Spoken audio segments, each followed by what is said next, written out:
Você realmente escolhe o que come no café da manhã, ou essa decisão já está predeterminada por uma cadeia de eventos que remonta ao Big Bang? Gostamos de pensar que somos os autores das nossas vidas, fazendo escolhas livres e conscientes a cada passo do caminho. Mas e se essa sensação de urgência for meramente uma ilusão, uma história reconfortante que contamos a nós mesmos para dar sentido a um mundo governado por leis inflexíveis de causa e efeito? Esta é a questão central do livre-arbítrio, um enigma filosófico que intriga pensadores há séculos. Considere o ato aparentemente simples de escolher um café em vez de um chá. Pesamos as opções, consideramos nossas preferências e chegamos a uma decisão. Parece uma escolha livre, mas quais fatores influenciaram essa decisão? Nossas experiências passadas, nosso humor atual, até mesmo a temperatura ambiente da sala podem ter desempenhado um papel. Se pudéssemos voltar no tempo e repetir o cenário, conhecendo todas as variáveis, faríamos a mesma escolha todas as vezes? Os deterministas argumentam que sim. Nossos cérebros, argumentam eles, são máquinas biológicas complexas, operando de acordo com as leis da física. Cada pensamento, cada decisão é o resultado de uma cadeia de causas anteriores.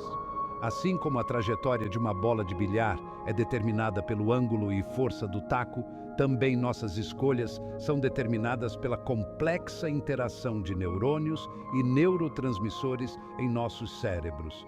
Essa visão determinista desafia nossa sensação intuitiva de liberdade, sugerindo que nossas escolhas não são verdadeiramente nossas.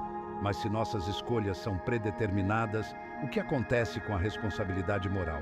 Podemos responsabilizar alguém por suas ações se essa pessoa não teve escolha real no assunto? Esta questão tem implicações profundas para o nosso sistema jurídico, nossas interações sociais e nossa própria compreensão de nós mesmos. Se não somos os autores das nossas escolhas, quem somos? O determinismo, em sua forma mais simples, postula que todo evento é causalmente necessitado por eventos anteriores e pelas leis da natureza. Imagine um jogo de bilhar. A trajetória de cada bola é determinada pelo ângulo e força do taco, a posição das outras bolas e o atrito da mesa.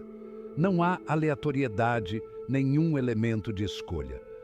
Dadas as condições iniciais, o resultado é previsível. Os deterministas argumentam que o mesmo princípio se aplica ao comportamento humano. Nossas escolhas, afirmam, não são livres, mas sim o resultado inevitável de uma complexa cadeia de causas que remonta ao início dos tempos. Nossos genes, nossa criação, nosso ambiente e nossas experiências passadas contribuem para moldar nossas decisões. Como as bolas de bilhar, estamos simplesmente reagindo às forças que atuam sobre nós. Essa visão pode ser perturbadora, pois parece nos privar de nossa agência e nos reduzir a meros fantoches do destino. Se nossas escolhas são predeterminadas, qual é o sentido de lutar, de fazer planos, de tentar melhorar a nós mesmos? Se o resultado já está definido, para que se incomodar? Essas são questões desafiadoras com as quais os deterministas devem lidar. No entanto, o determinismo não implica necessariamente fatalismo. Mesmo que nossas escolhas sejam predeterminadas, ainda desempenhamos um papel na cadeia causal. Nossas ações, embora determinadas, ainda têm consequências. Compreender os fatores que influenciam nossas decisões pode nos capacitar a fazer escolhas melhores, mesmo que essas escolhas sejam, elas mesmas, predeterminadas. Pensando bem, é como diz o ditado: Deus escreve certo por linhas tortas. A mecânica quântica, o estudo do mundo subatômico, introduz um elemento de aleatoriedade na equação. No nível quântico, os eventos nem sempre são previsíveis. A decadência de um átomo radioativo, por exemplo, é um evento probabilístico. Podemos saber a probabilidade de decaimento, mas não podemos prever exatamente quando isso ocorrerá. Essa aleatoriedade inerente parece desafiar a visão determinista do universo.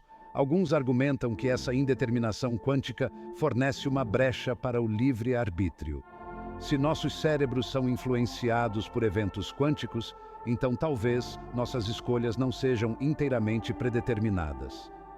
Talvez haja um elemento genuíno de acaso envolvido, permitindo-nos nos libertar das correntes da causalidade. Essa visão é atraente, pois parece restaurar nossa sensação de agência. No entanto, não está claro se a aleatoriedade quântica se traduz em liberdade genuína. Um evento aleatório não é necessariamente uma escolha livre. Se nossas decisões são influenciadas por flutuações quânticas aleatórias, elas não estão mais sob nosso controle do que se fossem predeterminadas pela física clássica. O resultado do jogo do bicho pode ser aleatório, mas não é uma escolha. Além disso, a extensão em que os eventos quânticos influenciam a atividade cerebral ainda é uma questão de debate. Enquanto alguns pesquisadores acreditam que os processos quânticos desempenham um papel significativo na consciência, outros argumentam que o cérebro opera em um nível onde a física clássica domina. A conexão entre a mecânica quântica e o livre-arbítrio continua sendo um tópico de pesquisa em andamento. Emergência é um conceito que oferece uma perspectiva diferente sobre o debate do livre-arbítrio. Ele sugere que novas propriedades e comportamentos podem surgir da interação complexa de componentes mais simples. A água, por exemplo, tem a propriedade de ser molhada, que não é uma propriedade das moléculas individuais de água, mas surge da interação delas. Da mesma forma, a consciência, alguns argumentam, poderia emergir da complexa interação dos neurônios no cérebro. Essa visão emergente sugere que mesmo que os processos físicos subjacentes sejam determinísticos, as propriedades emergentes, como consciência e livre-arbítrio, podem não ser. O todo, neste caso, é maior que a soma de suas partes. A emergência oferece uma maneira de reconciliar a natureza determinista do mundo físico com a experiência subjetiva do livre-arbítrio. Se o livre-arbítrio é uma propriedade emergente da consciência, então ele não é redutível aos processos físicos subjacentes. Assim como não podemos entender a umidade estudando moléculas individuais de água, não podemos entender o livre-arbítrio simplesmente analisando o disparo de neurônios. Devemos considerar as interações complexas e as propriedades emergentes do sistema como um todo. Essa visão emergente do livre-arbítrio ainda é uma ideia relativamente nova e enfrenta seu próprio conjunto de desafios. Ainda não está claro como exatamente a consciência emerge do cérebro físico, ou como o livre-arbítrio surge da consciência.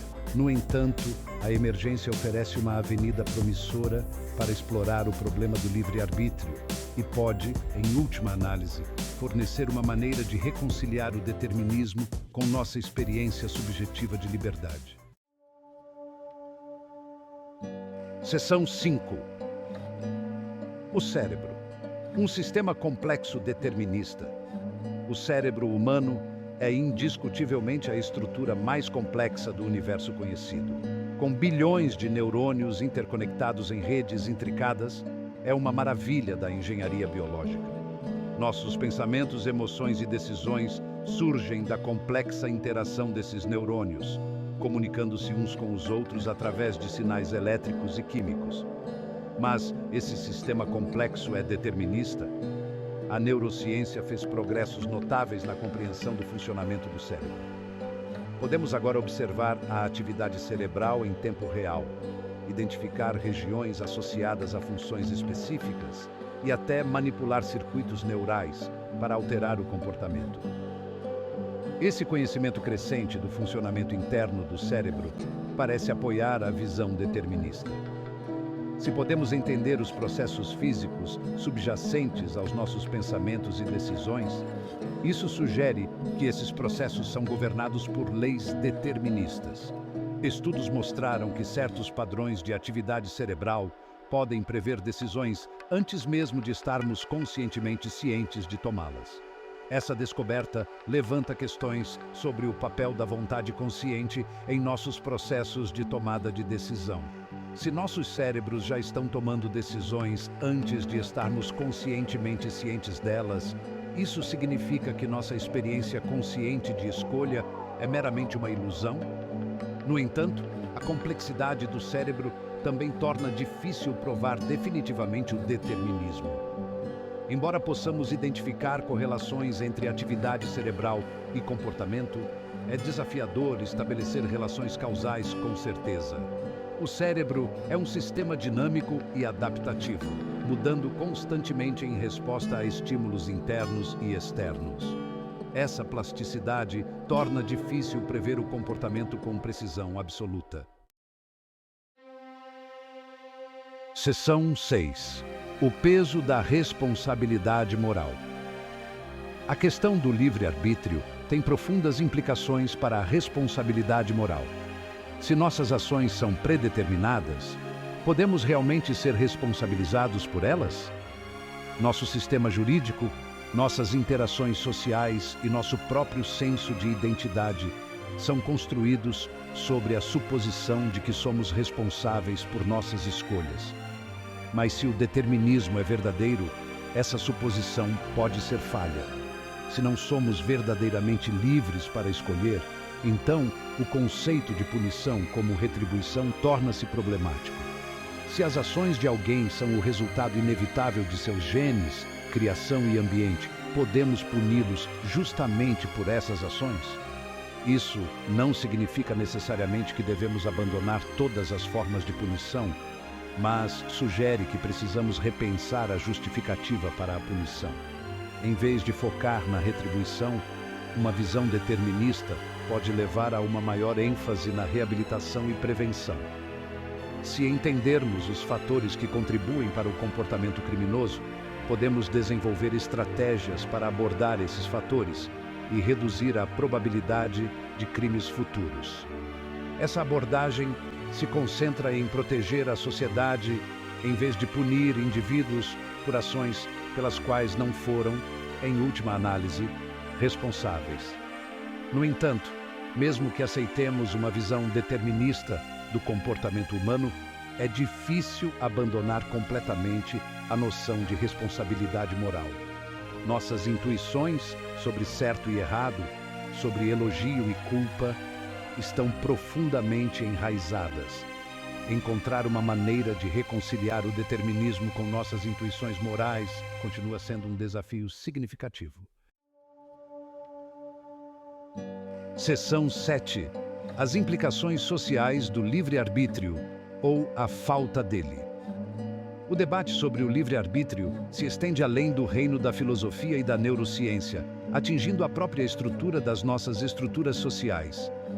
Nossos sistemas jurídicos, nossas instituições educacionais e nossos relacionamentos interpessoais são todos construídos sobre a suposição de agência individual e responsabilidade. Mas se o livre-arbítrio é uma ilusão, quais são as implicações disso para a sociedade? Nosso sistema jurídico, por exemplo, é baseado na ideia de que os indivíduos podem ser responsabilizados por suas ações. Os crimes são punidos com base na suposição de que o autor poderia ter escolhido de outra forma. Se o determinismo é verdadeiro, essa base é abalada. Isso significa que devemos abandonar o conceito de responsabilidade criminal? Ou podemos encontrar uma maneira de reconciliar o determinismo com a necessidade de ordem social? Da mesma forma, nosso sistema educacional enfatiza o esforço e a realização individual. Os alunos são incentivados a buscar a excelência, a fazer escolhas que levarão ao seu sucesso. Mas se suas escolhas são predeterminadas, isso mina o valor do trabalho árduo e da dedicação? Ou podemos encontrar uma maneira de motivar os indivíduos, mesmo em um universo determinista?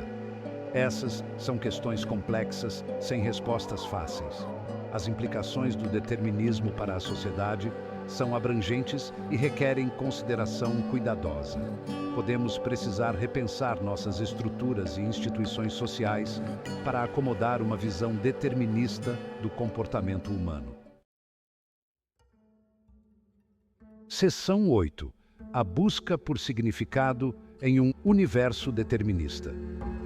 Se nossas escolhas são predeterminadas, a vida perde o sentido? Essa é uma preocupação comum entre aqueles que lutam com as implicações do determinismo. Se o nosso destino já está escrito, qual é o sentido de lutar, de buscar a felicidade, de fazer planos para o futuro? Se o resultado já está definido, para que se incomodar? Essa angústia existencial é compreensível. Nós, humanos, ansiamos por significado e propósito. Queremos acreditar que nossas vidas importam, que nossas escolhas fazem a diferença. Mas o determinismo parece nos privar dessa agência, nos reduzindo a meros passageiros em uma jornada pré-ordenada. Como podemos encontrar significado em um mundo onde nossas escolhas não são verdadeiramente nossas? Uma maneira de encontrar significado em um universo determinista é focar na jornada, não no destino. Mesmo que o resultado seja predeterminado, as experiências que temos ao longo do caminho ainda são reais e significativas. Podemos encontrar alegria no momento presente, em nossos relacionamentos, em nossas realizações, mesmo que essas realizações fossem inevitáveis. Lembre-se do que diz o poeta: caminhante, não há caminho, o caminho se faz ao caminhar. Outra maneira de encontrar significado é abraçar nosso papel na cadeia causal. Mesmo que nossas escolhas sejam predeterminadas, nossas ações ainda têm consequências. Podemos ter um impacto positivo no mundo, mesmo que esse impacto tenha sido predeterminado. Ao compreender os fatores que influenciam nossas escolhas, podemos nos esforçar para fazer escolhas que levem a resultados positivos, para nós mesmos e para os outros. Seção 9. O poder da crença. Abraçando a ilusão.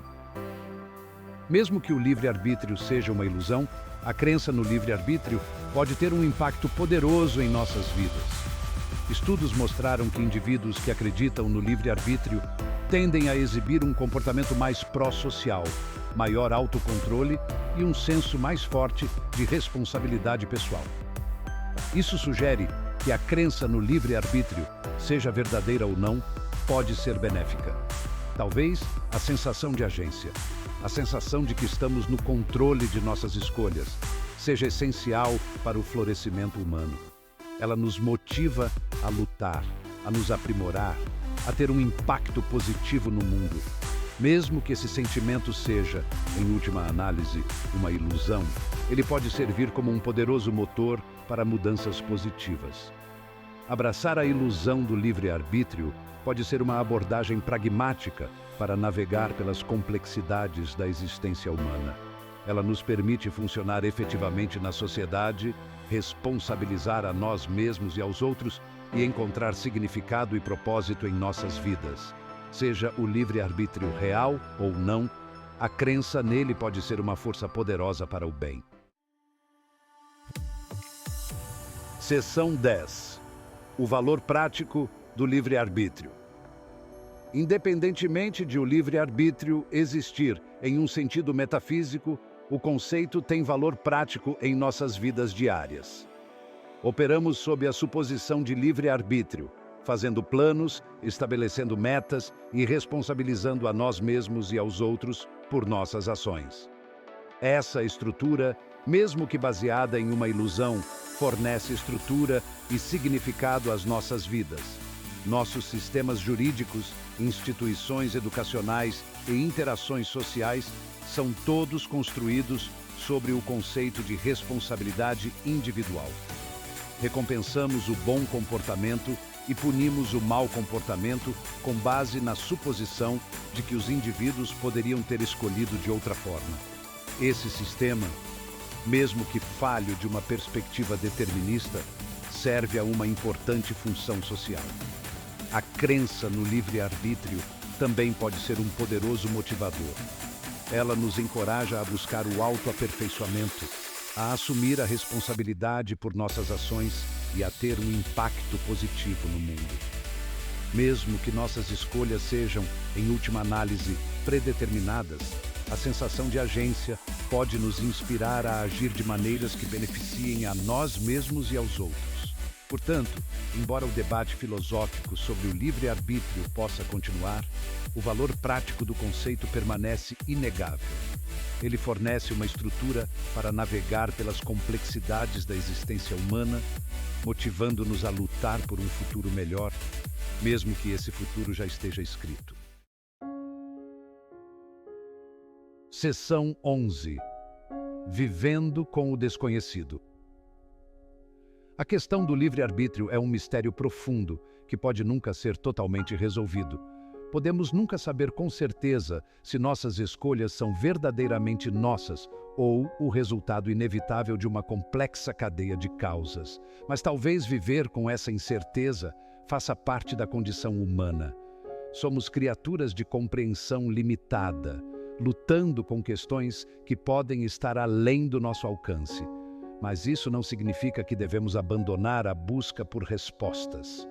A busca pelo conhecimento, a exploração do desconhecido, é uma característica definidora da nossa espécie. Mesmo que nunca cheguemos a uma conclusão definitiva, a jornada em si pode ser enriquecedora. Em última análise, devemos aprender a viver com a ambiguidade da questão do livre-arbítrio. Podemos abraçar o mistério, reconhecer nossas limitações e continuar a explorar os mecanismos intrincados de nossas mentes e do universo que habitamos. Talvez a lição mais importante não seja encontrar uma resposta definitiva, mas aprender a conviver com o desconhecido. É como diz o ditado: quanto mais eu sei que nada sei.